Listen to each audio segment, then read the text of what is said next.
Martha is Hero of the Month this month. And I thought I'd just do a short video about her. Alright, I've actually done a video about her before. I think it's called Martha the Teapot Healer. I've said, so I'll link it like that right here. You just have to click on the info theme. But Martha is a popular hero. Like, so she is where is my Martha? She's right here. She is one of the better healers in the game. Like I said, for a couple years ago, like when the year like 2019 when she's first introduced, there was a while where a lot of people generally considered the best hero. But then like they added pets, and then Aurora was able to start spamming ults pretty quickly, which just knocked over a teapot. And pets also, like I said, it's like the post-pet metagame kind of made Celeste look a lot better for healing, and Celeste kind of took over the top spot of healing. Because like you needed to block out Oliver's patronage ability and stuff, and Martha just, like I said, so Celeste is just a lot better for a lot of teams.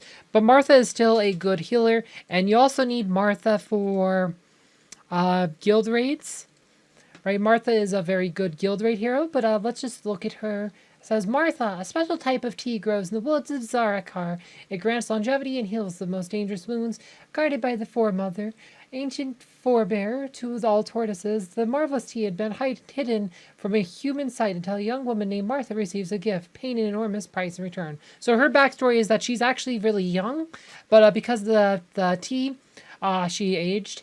But like I said, she actually has a skin that shows you what she looked like when she was younger. So this is what she looked like before she found the tea. Like I said, she's actually a young woman, even though she looks old. Like I said, I'm kind of working on it. Like I said, it's just like I said, with I hadn't really ever had a real reason to work on her, because I just used Celeste. If I couldn't use Celeste, I'd use Thea. But she is kind of like the go-to for the guild raid boss. Like if you're doing the guild raid boss, like a common line is what we call Stone Cold. Right, if you'll take like a Stone Cold line, it looks like this. You'll have Martha right here with Sebastian, Nebula, Jew, Isaac. That, like I said, that did 99 million damage in this one. Like you could find, like I said, this looks like the probably level 150 boss. Right, so this is probably the most important use for her, is that she's used for Guild Wars. Yeah, this level 150 boss. That she's useful for Guild Wars. For the guild raids, guild raids. She's good in Guild Wars too. Like I said, she's good in certain teams on defense. You have to be careful though, like on defense, like Aurora can pretty much hard counter her with Cane Patron, because she will knock over Martha's teapot, which will greatly reduce her ability to heal. But she is a very good, like there are certain like teams that like to stall out and stuff with Martha that can be very good. Martha's really good with like Rufus, because Rufus will stop the Aurora spam. With her ult, so Rufus can keep her teapot up with his shield. Yeah, there's like I said, we'll just go quickly over artifacts and stuff. Like I said, I've covered her before, but I don't want to. But she is Hero of the Month, so she's definitely worth getting for just like, if nothing else, for Guild Raid. She's a good hero for Guild Wars, so she's fine in like some of the PvE, other PvE elements like campaign and stuff. So she's definitely a hero worth having.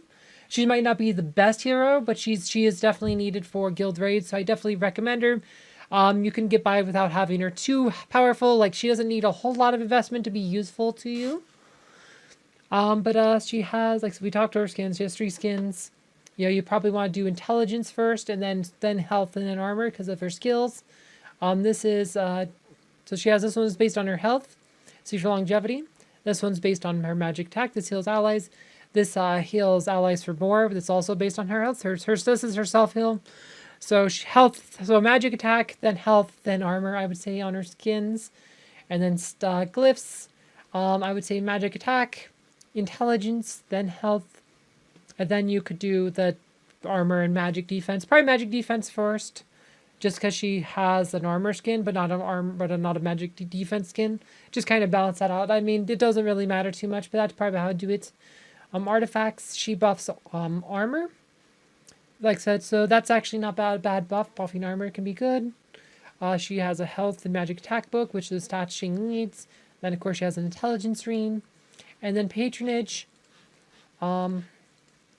She can use Axel or Oliver. So she's kind of limited on pets. Like, she can only use Oliver and Axel. Right, so all these other pets she cannot use. So she's pretty limited that way, but Like I said, she can't even use Biscuit. But she can use Oliver and Axel. Like I said, most time those are fine. Like both of those could be good choices. Axel, I think, is probably more common on her just because of her position. Like she's in the backmost position most of the times. So this gives her some more extra protection against heroes like Jew or whatever that try to one-shot her. And if you look at her ascension, like I said, she is a healer.